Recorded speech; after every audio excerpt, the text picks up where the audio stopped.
So one of I serve on the executive council, and recently you may have heard about a vote that I took on some non-ferrous mineral leases that came before the council.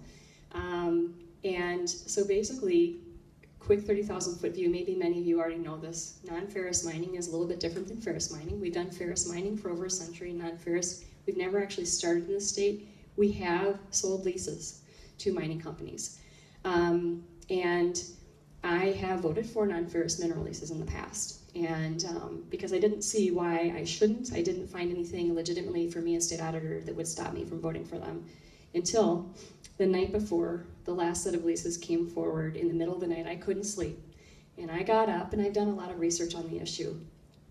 And I found enough data from really good government studies that show that taxpayers quite often are picking up the costs with this type of mining for cleanup post-closure. Now, does that mean that has to happen in Minnesota? No, because we're better than everyone else, right? We're above average, our women are stronger, our men are good looking, and our children, yeah. So I thought we can do this right, and we have time.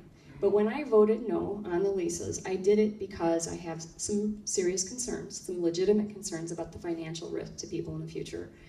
Our laws and rules are good, but they're not perfect.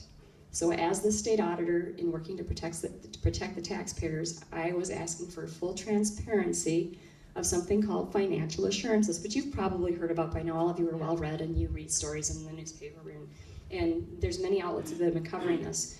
We didn't have a real transparent process for the financial assurances. That's the damage deposit we'll get from the mining companies. And some people say, well, we require it, what's the issue?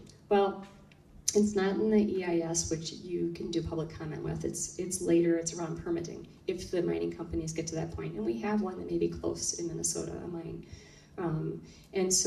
Anyway, I think it's okay to ask for transparency. And because here's what I believe again, and I told you early on, I believe people have to be able to trust their government. And they don't want to think that anything is hidden. And so the DNR has been great because I'm like, anything you can do to make this transparent for the public goodwill is really, really important so that they feel they can trust the process. We have not embarked on this. We have not tested our laws and rules around this kind of mining. And we want to get this right. And so they've done all that they can, I think, within the law. And it looks like they've built in a due process piece for the public, which I think is fabulous. And so whether you're pro-mining or anti-mining, it doesn't matter. My thing is really about being pro-taxpayer.